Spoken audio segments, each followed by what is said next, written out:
Hello, my name is Roseanne Moore, and I'm the Executive Director of City of Refuge. We are presently moving our location to be more accessible to the community of Harrison and the surrounding area. And every nonprofit, as in businesses, has a story. And so I'd like to share a little bit with you on City of Refuge, what we do, and how I personally have gotten involved over the years. Everybody in life has a history, has a story, and their story starts as far back as their memory will go. And in working in a recovery ministry at City of Refuge, I found that if people are willing to look at their history as well as their present situation, if we can get them to build a trust and a relationship and a willingness more than anything to look at their lives, then there's great opportunity for people to move forward. We know in this world and in this life, people struggle with different tragedies, different situations, some more than others. We're born into certain situations, but there's hope for everybody that wants to improve their personal life, their family relationships, their businesses and whatnot. But you've got to be willing to take a look at your own life and then act on what you know to be true and good and right and move forward. So City of Refuge, being a nonprofit, is a recovery ministry for those that are struggling with any kind of hurt, habit, or hang-up. It's not necessarily drugs and alcohol, although in our culture here today in America we see that. And so I want to begin, like I shared, with my story. I did not struggle with drugs and alcohol, but I grew up in a wonderful Italian family, and my struggle was self-image and identity because Italians, like many cultures, like to eat and enjoy life and food, but I struggled with anorexic bulimia, which led to depression and suicide. This is way back when I was 19 years old. And through the time of growing up and then discovering really that life does hand you situations, and you can either take that lemon and make lemonade, or take that mess and make it a message, or sit in despair as a victim. I chose to fight and learn and grow and change my life to go down a different road than it was heading. My story's written in this book called Put Your Head On Straight. And the reason I titled it that is all of us have intentions of doing, I believe, what's good and what's right and what's noble, even though we have a basic negative nature, sin nature, if you want to put that on it. But inside, people really want to do what was right. I know I did. And so I had to look honestly at where I was at. I was sitting in a mental institution for 2 weeks at 24 years old, and I knew it's where I did not want to be. And I began to really look at my life and ask those hard questions.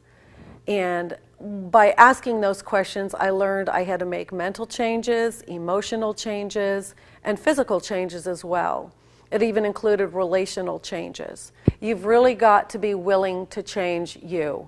You can't always change your circumstances or the people around you, but you can change you. So I began to look at things like my thought patterns, my emotions, who I was hanging around, what I was involved in, looking hard at my past and what negative things had been developed, or things that just unknowingly or unnecessarily just happened that hurt my heart, hurt who I was growing up, and turned me into a different direction.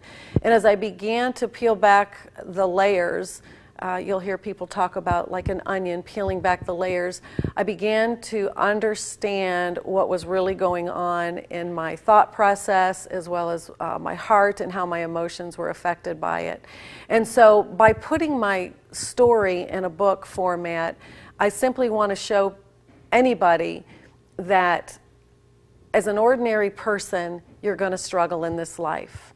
All our struggles are different, but that if you will look at these different areas, the mental, the emotional, the physical, and you're willing to take action, then you can change your life.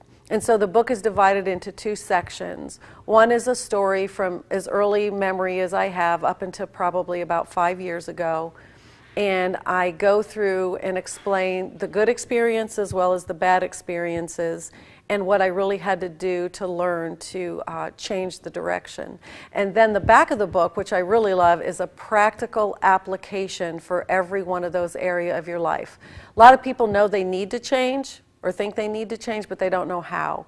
So in my book, I decided to put the hows to do that. How do you renew your mind? How do you get control of your emotions? How do you face a fear that's been haunting you over and over again? And so the back of the book explains that. And throughout the years, because I have been relieved of many fears and issues and learned how to become more able and willing to face challenges, that is part of what got me excited to be a part of City of Refuge and the recovery program.